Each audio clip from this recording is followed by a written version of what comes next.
Okay, so in this question, we've been told that a ladder of length 2a and mass m has one end A on smooth horizontal ground and the other end B against a smooth horizontal wall. So I'm anticipating that this is going to be a standard static rigid body ladder question. So let's actually get started with the diagram. We have the wall and the floor, and we can put the ladder in between them. We're told that this is a smooth wall and a smooth ground, so actually we can put the reaction forces without any frictional forces. So reaction R, reaction S. The ladder is kept in equilibrium by a horizontal force of magnitude 1/3 mg, acting at a point C on the ladder where AC equals half A. So this is the first force we've been told about outside of the height. So we can model this horizontal force 1/3 mg, and it's going just a small portion of the ladder, a half A.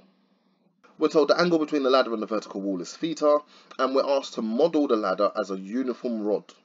So if it's uniform, that means that the weight is acting right at the center, so we can take the mass, multiply it by G, and that must be at the center. So we've got another half A from the horizontal force to the center, and then A from the center to B. So that's the ratio, that's the measurements of where these forces are acting on the ladder. Additionally, we were told that the angle between the ladder and the vertical wall is theta. So let's just add in that angle. So that's all the information that the question's given us, and we've been asked to show that tan theta equals a half. Okay, so now the diagram's complete, let's actually get about with resolving and generating some equations. There are only two vertical forces, the reaction force on the ground and the weight of the ladder itself. So R equals mg. Resolving horizontally, once again there's only two. We have the horizontal force, 1/3 mg, and we have the reaction force at the wall. So S equals 1/3 mg. After this, we can go ahead and take moments, and I'm going to choose to take my moments from the point A. So I need to think of all the forces whose line of action do not pass through A and calculate the moment, the turning force, each of them will have on this ladder. So just moving away from A, starting with the closest until we get to the furthest. So the first force is this horizontal one. A quick diagram. So I'm going to draw part of the ladder and I'm going to extend the line of action of that force, and we're looking for this perpendicular distance. Let's add some more information. We do know that this angle here is going to be theta. We know that because of alternate angles. We also know that this force is 1/3 mg. How much of the ladder is on this diagram? Between the point A and this force, we have half A as the distance on the ladder. From here, we can generate an expression for this perpendicular distance. I'll put this in red. It's half A cosine theta. We're going to add on the other clockwise force, so part of the ladder, and then the force mg. I've extended the line once again. The angle here is going to be theta. That's because of corresponding angles. And how much of the ladder do we have? We have A. A is the distance from point A up until the force mg. So we can use that to find this perpendicular distance. We're going to have A multiplied by sine theta. Those are the two clockwise forces. We'll just continue. We have an anti-clockwise force, which is the reaction force on the wall. So we're going to draw a portion of the ladder until we get to that force. Draw the force line itself, and then we want the perpendicular distance. The angle here is going to be theta, and we've used the entire ladder, so this length is 2a.